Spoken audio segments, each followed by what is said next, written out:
Hello and welcome to Football League World TV's Yorkshire Roundup. I'm your host, Alfie Burns, the assistant editor on the website, and joining me this afternoon are Chris Thorpe and Toby Wilding.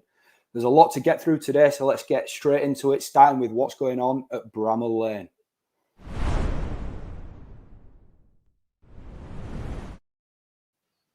So, firstly, we're going to start with a little bit of transfer news coming out of Sheffield United over the course of the weekend.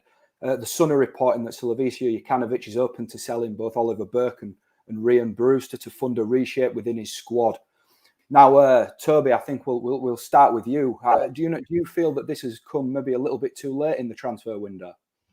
Yeah, it does. It's a big change for Sheffield United to make with just a week to go. I mean, that's two big players for them. And I mean, to be honest with you, Brewster in particular really quite surprised me. The idea that they might be willing to move him on so quick. I mean, admittedly, it wasn't great for him last season in the Premier League, but when you think of the money they invested in him and the record he had in the Championship on loan with Swansea the season before last, you'd think they'd really want to try and get something out of him this season at a level where, as I was saying, they know that he can do it because he's shown it already.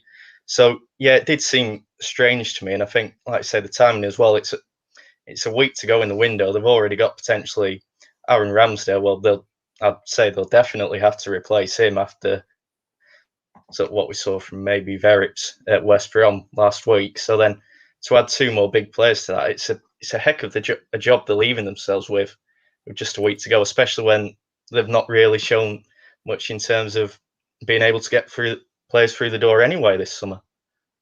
No, absolutely, and I think the thing with Brewster as well is Brewster's form in the Championship was the thing that triggered Sheffield United to spending £23.5 million on him.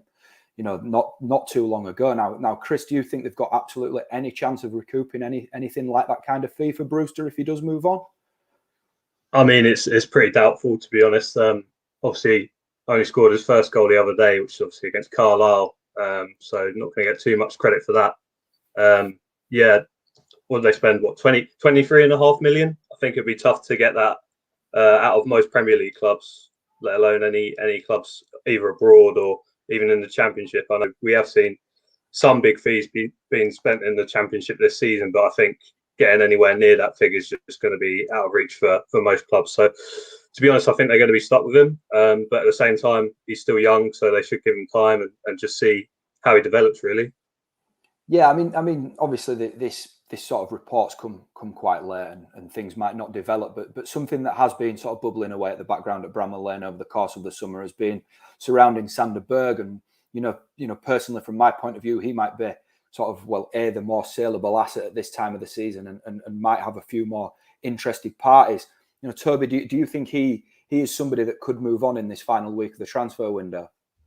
It's possible. I think it would probably depend on what happens with Brewster and Burke. I mean, I think if you look at the money Sheffield United have already got from Ramsdale, if they were able to sell, say, Brewster and Burke somehow, then the fees that they would probably get from those three, not to mention the parachute payments, they'd have plenty of funds there without selling Burge.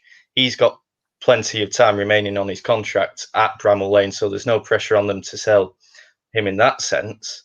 So if that was to happen, then I would be surprised if Burge was to move on as well. But if they find themselves in a situation where Brewster and Burke do stay, then perhaps they might need to look to sell Burge, who could recoup a more significant fee for them to move him on. And then that might be how they have to raise the funds to get these signings in that they do seem to need, because right now this squad doesn't look competitive at all. No, and I think that leads us nicely, you know, into our next topic with Sheffield United, because we can't sit here and not talk about the start to the season that they've had in the Championship. You know, 4 games, 0 wins, 1 point, and 1 goal. I mean, Chris, I think that the first thing I want to ask you is what's going wrong at Bramall Lane? You know, I think again, as I said about Brewster, you got to give Jokanovic time. At the end of the day. No disrespect to Fulham and Watford at all, but it's not as high profile an environment to be at Craven Cottage or Vicarage Road than it is at Bramall Lane. A very big club, obviously, loads of success with Chris Wilder, went from League One to the Premier League. what was it? I think it was 2 promotions like in a row, wasn't it? Under Wilder, got him to the Championship, or was there 2 seasons in between? 2 in 3 seasons, I think it was. Yeah, 2 and 3 seasons. So there you go, like almost instantaneous. And obviously he's had all this success with the 3 at the back system. Obviously, Jokanovic has spoken about keeping that, and then I've also seen he's already experimented with a back 4, and I just don't think he knows his strongest team. And also, I think the main sort of problem area for them is how many strikers they've got. They usually start with 2 up front. They've got Billy Sharp, David McGoldrick, McBurney, Burke, Brewster, and then also Jevington. So you've got to offload at least, 2 of them? Like, I think really you only want 4 or 5 competing for those positions. So he's got a lot of players there. The squad's a bit too top heavy, but give him a bit of time. It's early days. Yeah, I think another thing with Sheffield United is that we've not seen much change in the summer transfer window. I think it's been a difficult transfer window for them. They've not been able to, land their key targets and that kind of thing. And they have, of course, retained a lot of the squad that was in the Premier League with them. Now on paper, that's a good thing because you've got players that have played in the Premier League, and a lot of those players have won promotion from League One and the Championship before. But, I often wonder about the mentality of those players having gone from losing sort of week in, week out in the Premier League. And do you think that might be a factor, Toby, behind a slowish start to the Championship season? Yeah, definitely. Definitely, because it wasn't even like they were taking big beatings week in, week out in the Premier League. It was narrow margins that they were losing by. And when it's that close and you can't get that win somehow, even though they probably should have taken more points, that's got to be playing on their mind. How do we get this over the line when we've been so close yet so far so many times before? I think it's worth noting they wouldn't be the first in that position of dropping down after a shocking season in the Premier League and then not being able to rediscover that form in the Championship. I mean, you look at Huddersfield, they've done it just these last couple of years. It's been really hard for them to sort of snap back into the sort of form that saw them eventually win promotion to the Premier League. They've been nowhere near that since they came back down. So I think perhaps in a way those associated with Sheffield United possibly should have been ready for this, and perhaps that raises questions as to why they haven't been able to oversee more of a turnover in the transfer window. But as Chris says, there is still time to turn it around, and despite this difficult start with the quality there is in that squad, you would expect that to happen eventually. And even if it might not be a promotion push, they should definitely be comfortable come the end of the season. Yeah, 100%. And this evening, they've got a little bit of a welcome break from the Championship. They're in League Cup action against Derby County. This is obviously the second round, so they have got a victory on the board this season, albeit in the cup competition. We talk about key moments in seasons, right through the season. Chris, do you think that a victory tonight against Derby and a good victory with a convincing performance could be a little bit of a turning point for Jokanovic's side?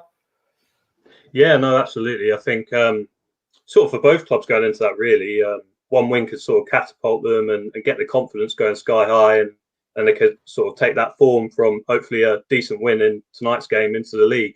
So, yeah, it's amazing how much confidence can do your team good in football. And, if they get that one win, 2-3, maybe even 4-0 if they're lucky, who knows what they could achieve after that. It's just, once you get the first one out of the way, you could get quite a few on the bounce. So we'll see. Yeah, absolutely. And I'm sure on the flip side of that, Wayne Rooney's, Derby County side will be smelling blood. But next up, we're going to move on to the side that actually beat Sheffield United over the weekend, Huddersfield Town.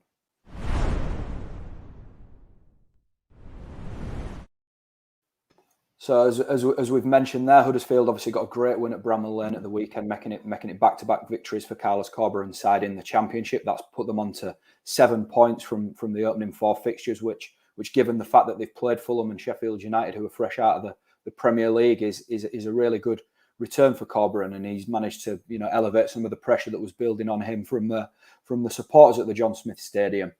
Now, unfortunately for Huddersfield, they've had a little bit of bad injury news.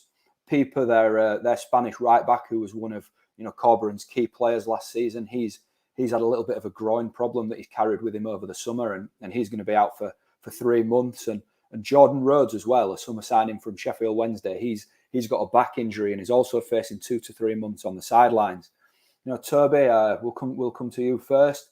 Do you think that this injury news sort of dampens what's been an otherwise pretty good start for Huddersfield in the Championship this season? I think there will be some sense of frustration about it, but I think they've got to take encouragement from the fact that, Pieper obviously was a massive player for them last season. Rhodes is going to be a great deal of excitement about him. So in a way, they can almost look at it as a positive in that they are picking up points without those two players, with the sense of we could potentially be able to do even more when they come back into it. So I think there is a sense of frustration there. But I mean, they brought in Ollie Turton at right back. They got him in quick early in the summer, so they've got him in to cover for Jordan Rhodes. I think Josh Koroma, we saw a bit of what he could do last season when he was fit. If he stays fit again, he could be a big threat in attack to sort of cancel out the absence of Rhodes. So yes, it will be frustrating, particularly for fans who've wanted to see Rhodes back at Huddersfield for so long. But at the minute, it looks like they're capable of coping without them. Yeah, no, I'd definitely agree with that, and obviously Josh Koroma is going to be a vitally important player for Huddersfield. Just as he was. I'll stick with you, Toby, just to discuss Rhodes a little bit more. He's obviously signed a 3-year deal at Huddersfield, but so far, while this back injury might have been causing him a few problems, he's only managed 127 minutes so far across all competitions for Huddersfield, which isn't a lot. I know that there's a few, sort of disgruntled fans that he's been handed this 3-year deal and he's going to be out for 3 months and that he's not actually played that much football in the opening exchanges of the season, let's say. And you saw Rhodes, like the Huddersfield fans did, where he was at a really prolific point of his career, when he was at Blackburn Rovers. And I just wondered whether you felt that he's got any chance of sort of rediscovering that kind of form. I do think it's possible. I mean, it was. Don't get me wrong. I do think it was a risk to give him that sort of deal when he hasn't really shown that sort of prolific form since he left Blackburn, and he's been at a lot of different clubs since then, and none of them it's clicked for. But there has been glimpses. I think that the hat trick for Sheffield Wednesday at Nottingham Forest a season or so ago, and then there was a good run again towards the end of last season where he showed a bit of form. So there is still a striker in there who can get goals on a regular basis. I mean, he always was a sort of a poacher in the box sort of player. So if he can start getting in those positions for Huddersfield, then there's probably no reason why he can't start to hit that sort of form again. And I think as well on the 3-year deal, like I say, there's a risk behind it. But what it also means is now with this injury, there is less pressure on Huddersfield to rush him back to get something out of him before his contract comes to an end again. So there is no sort of pressure on them to get into that form and fitness, say, by the end of this season. Yeah, absolutely. Now, tonight, Huddersfield face Everton in the League Cup. And I'll be there covering the game for Football League World. Chris, it's a tough game, isn't it, for Huddersfield against Everton? A real established Premier League side with a top-class manager in Rafa Benitez. Do you give them much hope of a bit of a cup upset? To be honest, I think it depends on what sort of team Everton put out. Depends how serious Benitez is about the cup competitions. Obviously, got his first win in the league, and then at the weekend didn't go as well as they would have liked. But yeah, no, I think the League Cup isn't really taken that seriously by Premier League teams. So I'd say if Huddersfield put out, their strongest side as well, I think they've got a good chance, definitely. Of course, it was Sheffield Wednesday that Huddersfield beat in the last round of the League Cup, and they're going to be our next topic on this Yorkshire roundup.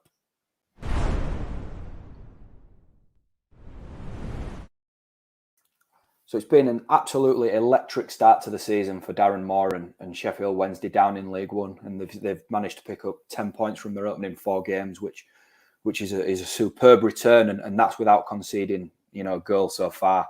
I will stick with you here, Chris. It's a long season, but do you feel that they are promotion favourites already in League One?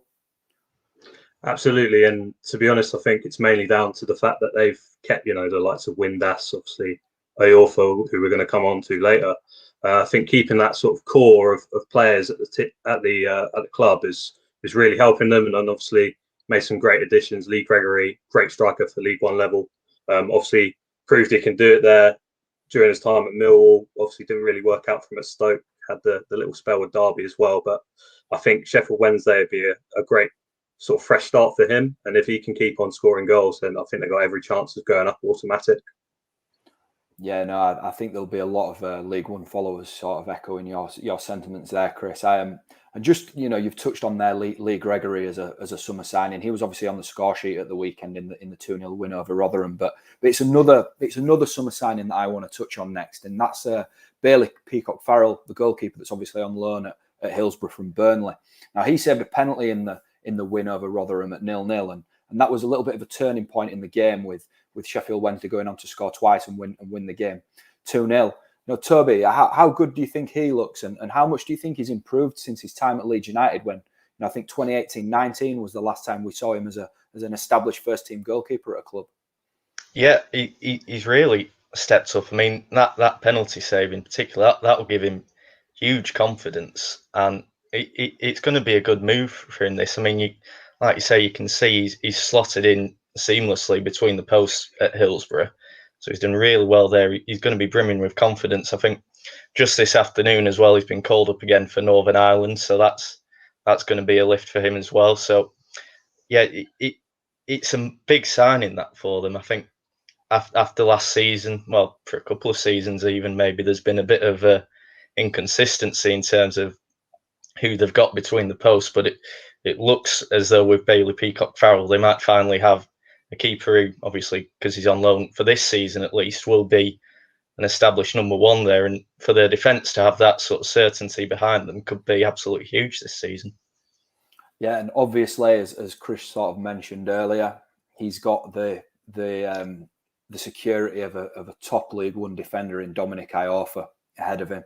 Now, Iorfa's put pen to paper on a new deal at Hillsborough. He signed a new 2-year contract, seeing him through to the summer of 2023. You know, following in the likes of, you know, Barry Bannon and Josh Windas's footsteps by committing to Sheffield Wednesday despite their relegation down into League One. So, Chris, you know, just how good a piece of business do you think this is for the Owls? Oh, it's excellent. Obviously, from an on-pitch perspective, but also off-pitch perspective for the whole club entirely. It sort of shows that this key player is buying into Darren Moore's vision. He's buying into the fact that they're looking to get promotion. He obviously would have had, I would assume, some approaches from Championship clubs, maybe even Premier League clubs, for his services in the summer, and he's chosen to stay put at Hillsborough. So I think that's a real big boost for the club as a whole, not just the team on the pitch. So yeah, excellent business. Can't really fault it, and I don't think there'll be any Wednesday fans that will be gutted about it at all. I'm sure they will be delighted. No, absolutely, and I think that the squad that Moore's shaping at Hillsborough is there to sort of stay at the top of League One throughout the campaign. So from the top of League One onto the top of League Two next with Bradford City.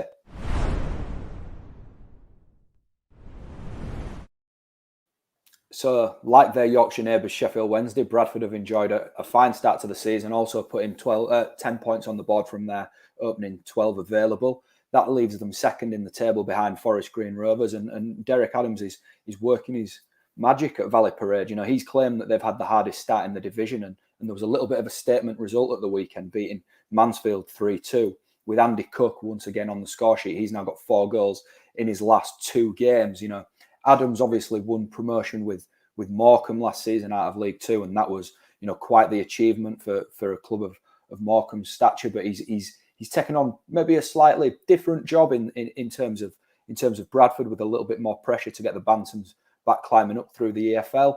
You know, we'll come to you here, Chris. Do you think that Adams has got what it takes and has built a squad at Valley Parade to sort of make it 2 promotions in 2 seasons for himself? Yeah, I don't see any reason why not, to be honest. As you rightly pointed out, the pressure levels at Valley Parade compared to the Globe Arena at Morecambe is off the scale, really.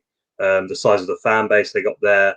I think most people would have tipped Bradford to be up there anyway, even if Adams didn't take the job. But yeah, no, their recruitment's been really good. He brought in a midfielder from Morecambe, Diaguara, if I'm saying that right. I might be saying that wrong.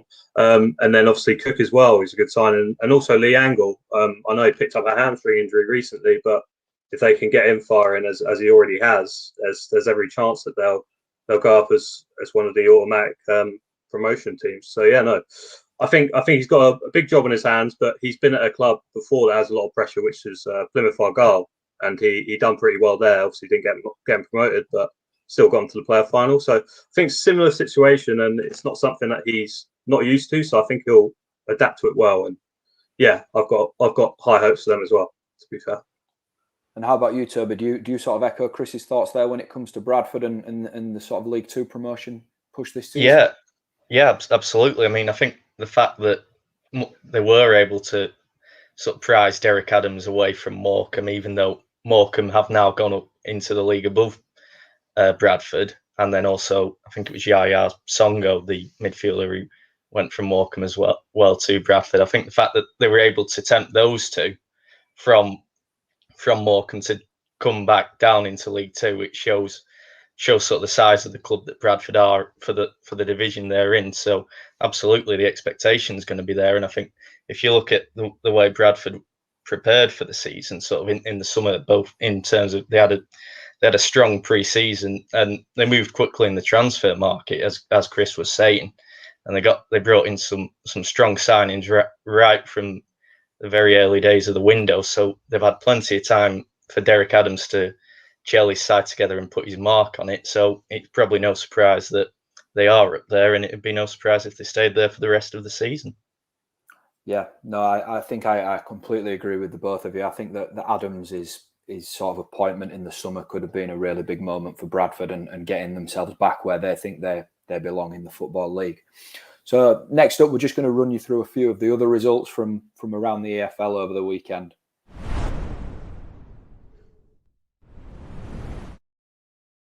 So we've already touched on the Yorkshire derby between Rotherham and Sheffield Wednesday, and Sheffield Wednesday and Huddersfield, as well as Bradford's victory over Mansfield. But elsewhere in the Football League, Barnsley picked up a decent point against Queen's Park Rangers over the weekend on Saturday, drawing 2-2. Hull were coming up against a tough Fulham side elsewhere in the Championship and were beaten 2-0 by Marco Silva's side. Doncaster got a first point on the board with a goalless draw against Portsmouth, and Harrogate Town were 2-1 winners over Barrow. Harrogate are up to 6th in the table now, and it's been a great start to their second season in League Two, and as things stand, they're mixing it with Bradford City in the top 7 of the 4th tier. So that's all from this week's Yorkshire Roundup on Football League World TV. Thank you to both Chris and Toby for joining me this afternoon, and I'm sure we'll be seeing plenty more of your faces as Football League World TV expands over the next few weeks. Thank you for everybody that's joined us, and we'll see you again soon.